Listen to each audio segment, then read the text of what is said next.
करने का फल पाएगा। करने का फल कब किस रूप में सामने आएगा कुछ कहा नहीं जा सकता, लेकिन हमारा जीवन हमारे ही करने का फल है। कुछ आज की करने का फल, कुछ पहले की करने का फल। पहले की करनी कैसी रही है किसी को पता नहीं है। आज की करनी कैसी है आदमी स्वयं जानता है, दूसरे लोग भी जानते हैं।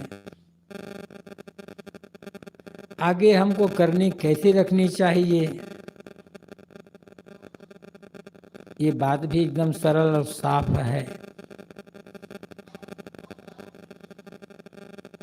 करने का फल किस रूप में आएगा ये कहा नहीं जा सकता, लेकिन आएगा जरूर।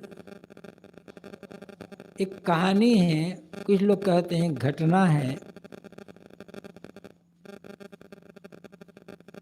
एक स्त्री का पति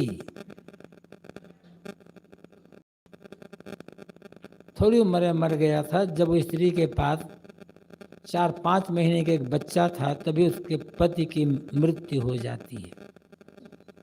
अकेली किसी प्रकार अपने उस बच्चे को पालती पोसती है,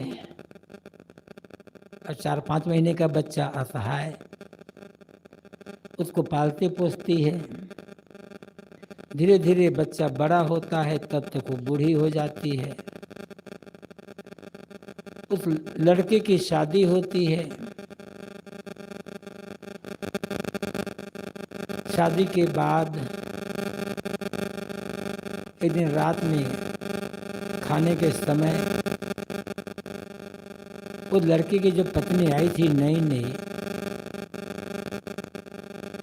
उसने कहा कि माँ दिखाई नहीं पड़ रही है, जाओ माँ को भी बुला करके ले आओ, साथ बैठ करके खाना खाएंगे। लड़का कहता है नहीं माँ नहीं आएगी, चलो हम दोनों खा लेते हैं। लड़के ने कहा क्यों नहीं आएगी, जाओ बुला कर ले आओ। लड़का कहता रहा कि माँ नहीं आएगी, उसे जरूरत नहीं है, हम दोनों खाना खाएंगे। लड़की कहती थी माँ को बुला कर लाओ। तो नई बहू जिद करती रही अपनी सास के लिए। लड़के को गुस्सा आ जाता है और 2 चांटा अपनी पत्नी को लगा देता है। पत्नी सोचती है अभी तो शादी ही हुई है, बस 2-4 दिन से शादी हुई है और अभी ये हाल है। और एक बूढ़ी माँ के लिए, अपने खुद की माँ के लिए इसके मन में प्यार नहीं है, ममता नहीं है, तो मेरे साथ ये क्या करेगा। वो चाहती थी कि माँ अर्थात सास, पति और हम तीनों मिलकर खाना खाएं, लेकिन लड़का माँ को उपेक्षा करता रहा बराबर। इसी बात पर उसने अपनी पत्नी को 2 चांटा लगा दिया। लड़की छोड़कर चली गई कि इसके साथ जिंदगी निभेगी नहीं। सुशीला थी वो, तलाक हो गया, उसने दूसरी शादी कर ली। इधर इस लड़के ने भी दूसरी शादी कर ली। समय बहुत बीत गया। वो जो लड़की ने दूसरी शादी की थी उसके बच्चे हुए 2, बच्चे बड़े हो गए, जवान। तब एक दिन वो अपने बेटों के साथ तीर्थ यात्रा पर जाती है। कई तीर्थों में घूमती रहती है। एक तीर्थ में जब गई तो एक जगह बैठ कर के अपने बेटों के साथ वो भोजन कर रही थी। एक भिखारी आया, लंबे लंबे रूखे बाल, फटे कपड़े, एकदम मतलब जर्जर अवस्था में। कहा कि भूखा हूँ, मुझे भोजन दे दो। भिखारी भोजन मांगता है तो वो देखती है तो सोचती है ये तो मेरा पहले वाला पति लग रहा है, इस हालत में कैसे। पूछती है कि तुम भीख क्यों मांगते हो, क्या तुम्हारे घर में कोई नहीं है। कहता है मेरे 4 बेटे हैं, चारों बेटे बड़े नालायक निकल गए, सब कुछ घर का बांट लिया और मुझे घर से निकाल दिया। बहुएं खाने को भी नहीं देती थी, गाली देती थी, सेबे में थी। पूछा कौन गाँव, पता है। वो समझ गई यही मेरा पति है पहले वाला। फिर पूछती है मुझे पहचानते हो। गौर से देखता है, वो तुम अमुक हो। वो भी पहचान लेता है, हाँ कि मैं वही हूँ। तो उसने कहा मैंने तुम्हारी उपेक्षा की, तुमने माँ को खाने पर बुलाया, मैंने उसके बदले में तुम्हें चांटा लगा दिया, आज उसी करने का फल मुझे मिल रहा है। और तुम्हें देखो, ये तुम्हारे बेटे तुम्हारी कितनी सेवा कर रहे हैं, कितनी तुम्हें आज्ञा पा रहे हैं। तुम्हारा स्वभाव जैसा था, तुम्हारा संस्कार जैसा था, वैसे तुम्हें बेटे मिल गए। मेरे जैसे संस्कार थे वैसे मुझे बेटे मिल गए। तो ये है तो जो हम देते हैं, जो हम करते हैं, उसका फल मिलेगा ही मिलेगा किसी न किसी रूप में। आज भी मिल सकता है, 10 साल बाद, 20 साल बाद, 40 साल बाद मिल सकता है, अगले जीवन में मिल सकता है। अब अगले जीवन में मिलेगा उसका तो पता नहीं रहेगा। फिर भी निश्चित इतना है, हमारे कर्मों का फल हमें भोगना ही पड़ेगा। हमारे किए कर्म कहीं जाते नहीं हैं, लौट करके आते हैं। किसान खेत में जैसे बीज बोता है वैसी फसल होती है।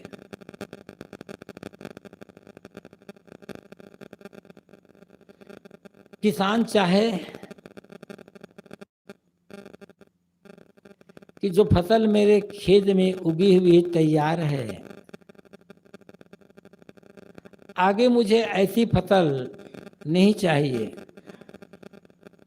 तो करना क्या होगा, बीज को बदलना होगा। जो फसल नहीं चाहिए, जिसकी फसल नहीं चाहिए, उसके बीज बोना बंद करना होगा। और यदि आज और आगे वही बीज बोते रहे, जो बीज आज तक बोते आए हैं, तो आज और आगे भी वही फसल काटना होगा जो फसल आज तक काटते आए हैं।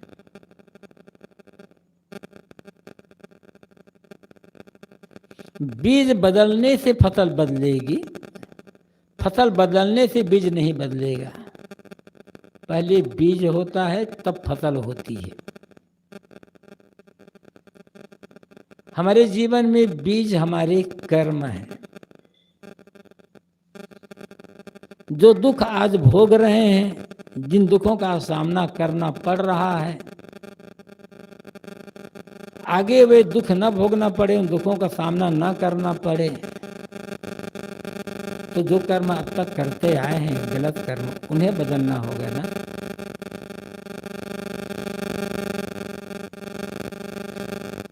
दुख तो फसल है, दुख तो परिणाम है,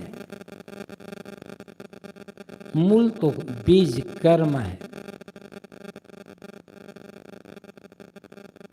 आदमी के जीवन में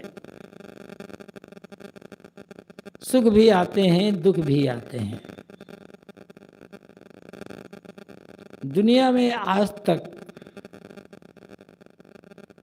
एक भी आदमी ऐसा नहीं हुआ है जिसके जीवन में केवल सुख सुख सुख ही रहा हो। एक भी आदमी ऐसा नहीं हुआ जिसके जीवन में केवल दुख दुख दुख ही रहा हो। सुख दुख की मात्रा में अंतर हो सकता है, किसी के जीवन में ज़्यादा सुख रहा हो या किसी के जीवन में ज़्यादा दुख रहा हो, लेकिन सुख दुख दोनों ही हैं। कम ज़्यादा हो सकते हैं। प्रायः देखा यह जाता है,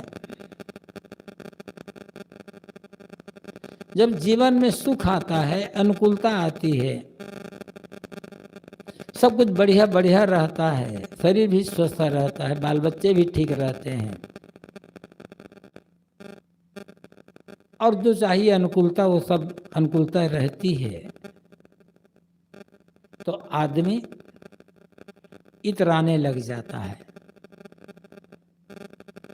अहंकार या घमंड में फूल जाता है। और अनेक लोग तो न्याय नीति को भी भूल बैठते हैं। अहंकार चाहे जिसका आए, अक्सर अहंकारी आदमी न्याय नीति के रास्ते से भटक जाता है,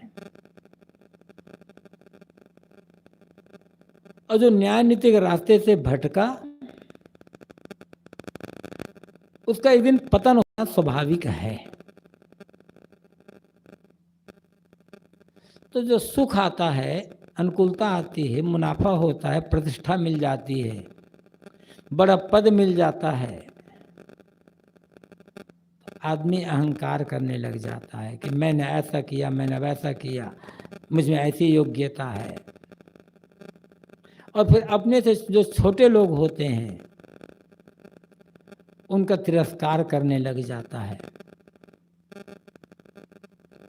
उन्हें आदमी भी नहीं समझ पाता,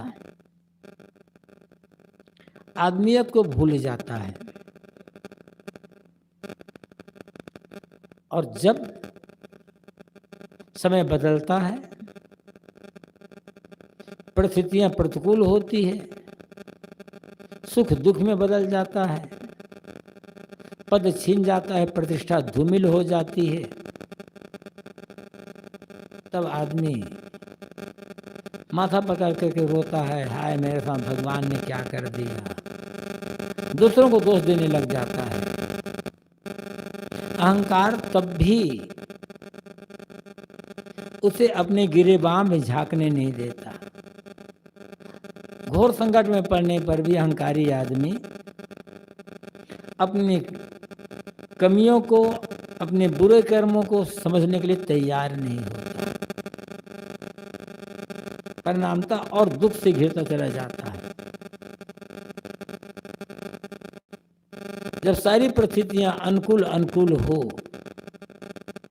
सुख ही सुख आ रहा हो, जीवन परिवार संपन्न है, बाल बच्चे आज्ञाकारी हैं, शरीर भी स्वस्थ है, पद मिला है, प्रतिष्ठा मिली है, धन दौलत भी पर्याप्त मात्रा में मिले हैं, तो उस समय आदमी को सोचना चाहिए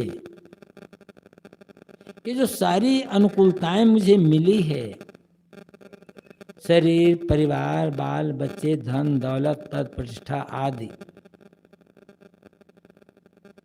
ये सब एकाएक ऐसे नहीं आ गए हैं। इनके पीछे कोई ना कोई कारण होगा, और कारण यही है कि मैंने कभी अच्छे कर्म किए थे, धर्म, परोपकार, सेवा आदि के कर्म किए थे। भले मुझे मालूम नहीं है कि ये कर्म मैंने कब किए थे, लेकिन किए थे, शुभ कर्मों के बीज मैंने बोए थे,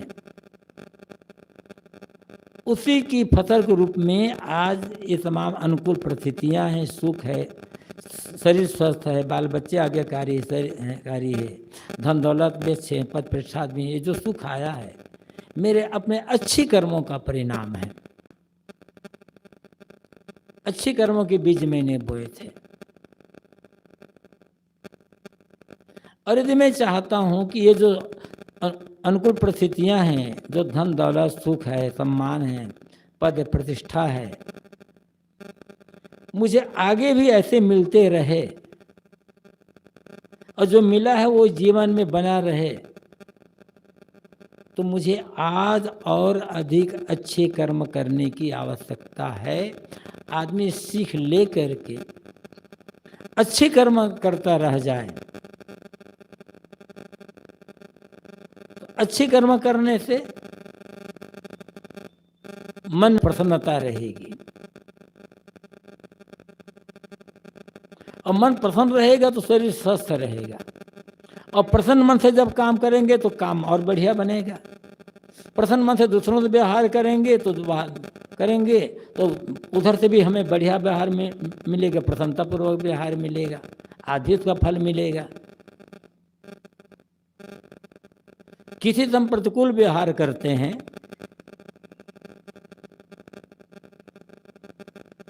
तो लौट करके हमें तत्काल प्रतिकूल व्यवहार मिलेगा। किसी को गाली दे करके देखो, तत्काल गाली मिलेगी। अपमान करके देखो, तत्काल अपमान मिलेगा। मन तो मलिन होना ही मना है। सम्मान करके देखें, सम्मान भी तत्काल मिल जाएगा।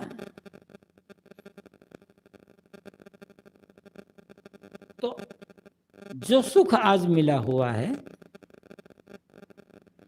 जो सुविधाएं आज मिली हुई हैं, वो आगे भी हमें मिले तो आज और अभी से हमें सद्मार्ग में चलने की आवश्यकता है।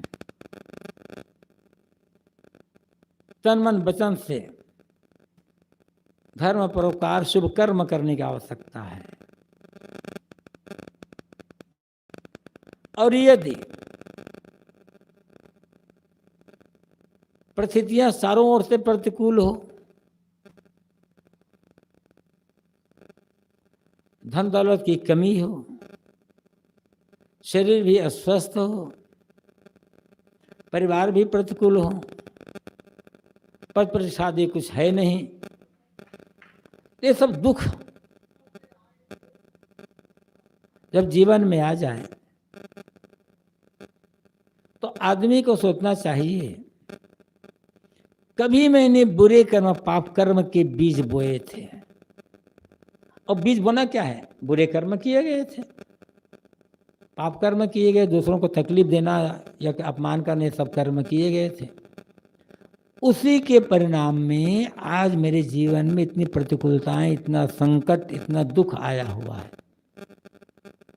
एकाएक नहीं आ गए, मेरे कर्मों का फल है, मैंने इसका बीज बोया था। आज मैं अपने को बहुत अकेला महसूस कर रहा हूँ, दुखी महसूस कर रहा हूँ। आगे मुझे ये दुख न मिले, आगे इन संकटों का, विपत्तियों का मुझे सामना ना करना पड़े, तो अब आज से मुझे तन मन वचन से बुरे कर्मों का त्याग करना होगा। ऐसा सोच करके आदमी गलत कर्मों का सर्वथा त्याग कर, तन मन वचन से, और सद्मार्ग में लग जाए। सद्मार्ग में लगते ही तत्काल मन में प्रसन्नता आती है। दुनिया में सब किस्म के लोग होते हैं। कुछ लोग बुरे कर्म करने वाले होते हैं, कुछ लोग अच्छे कर्म करने वाले होते हैं। अब उनका परिणाम कब आएगा, किस रूप में आएगा, स्पष्ट रूप से कोई बता नहीं सकता। लेकिन इतना तो साफ है, जो अच्छे कर्म करने वाले हैं, सत्य धर्म के मार्ग में चलने वाले लोग हैं, वे मन से पूरी तरह से आश्वस्त रहते हैं, प्रसन्न और निर्भय रहते हैं। उनके मन में डर नहीं रहता। और जो गलत कर्म करने वाले हैं, लोग मेल लालच में आकर आदतों से मजबूर होकर किसी प्रकार के गलत कर्म करने वाले हैं, कर तो लेते हैं गलत कर्म, लेकिन उनका मन हमेशा डरा रहता है, भयभीत, ये पीड़ित रहते हैं अनाथ। उसका फल तो आज ही मिल रहा है, तत्काल मिल रहा है ना। बाहरी परिणाम देखने में आए या ना आए, लेकिन तात्कालिक परिणाम तो बता रहा है मन।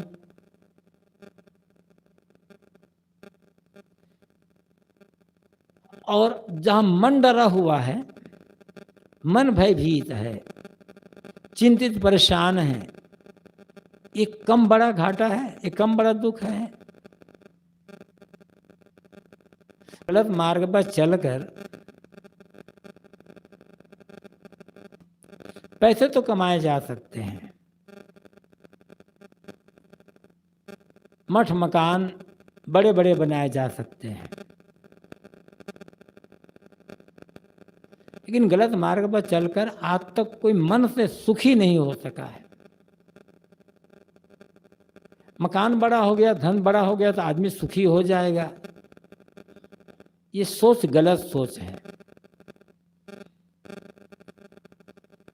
मकान छोटा हो कोई बात नहीं, मन बड़ा होना चाहिए। मकान छोटा हो कोई बात नहीं, मन प्रसन्न, शांत और निर्भय रहना चाहिए। ये जीवन का लाभ है। और ये तभी होगा जब हम सन्मार्ग में चलेंगे। इसके लिए हमें बहुत वेद शास्त्र पुराण आदि पढ़ने की आवश्यकता नहीं है। सही बात, सही कर्म के लिए हमारा अंतःकरण ही गवाह देते हैं।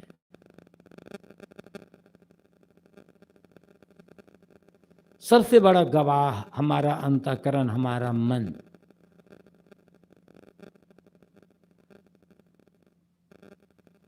क्योंकि मैंने कहा था भी,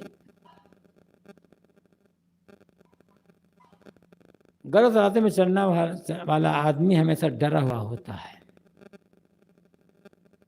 और जिसका मन ही डरा हुआ है, दुखी है, वही तो दरिद्र आदमी है। एक दरिद्र वो होता है जिसके पास चीजें कम होती है, मुश्किल से जीवन गुजार करता है।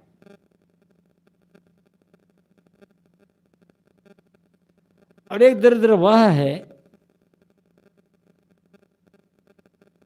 जिसका मन हमेशा डरा हुआ, भयभीत है, पीड़ित है, चिंता तनाव से भरा हुआ है।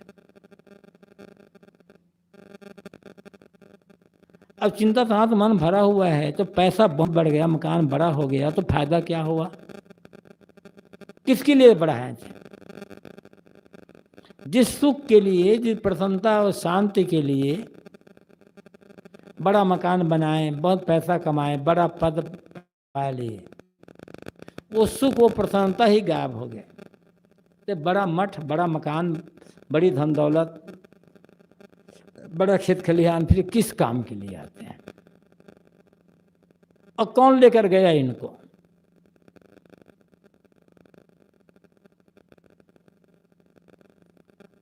कहा यह जाता है कि आगे संस्कार चलते हैं, संग चले सो धन है संतों, छूट जाए सो माया। जो छूट जाए वो माया। शरीर भी छूट जाता है, शरीर भयंकर माया है। सबसे बड़ी माया हमारा ही शरीर है, और इसी माया से बाहरी माया का आवश्यकता पड़ती है। है यह काया प्रबल माया, सबको नाच नचाइए, श्री विशाल साहब ने कहा है। ये काया प्रबल माया है।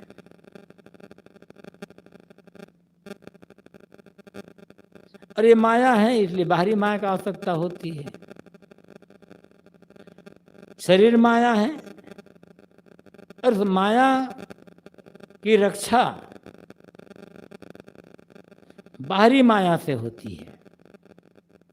माया से माया की रक्षा होती है, लेकिन तब जब बाहरी माया संतुलित हो। और बाहरी माया असंतुलित है, तब दवाई शरीर के रोग को ठीक करती है, उसी दवा को ज्यादा खा लो। डॉक्टर ने कहा तुम्हारा रोग बढ़ गया है, समय लगेगा, 1 महीना तक तुम्हें दवा खाना होगा, बीमारी ठीक हो जाएगी। हम सोचे 1 महीना तक दवा खाने बीमारी ठीक हो जाए। यदि हम सभी दवा को महीना भर दवा के एक ही दिन खा ले, 2 दिन बाद हमारी ठीक हो जाएगी, परिणाम क्या आएगा? तो हमेशा मतलब बीमारी ठीक हो जाएगी एक ही दिन में। स्थिति ऐसी है। कितनी मात्रा में? मात्रा कितनी है, सुख और दुख निर्भर इस पर करता है। भोजन अमृत है, लेकिन उसी भोजन को ज्यादा मात्रा में खा लेते हैं तो वही भोजन जहर बन जाता है। मैं ही कह रहा था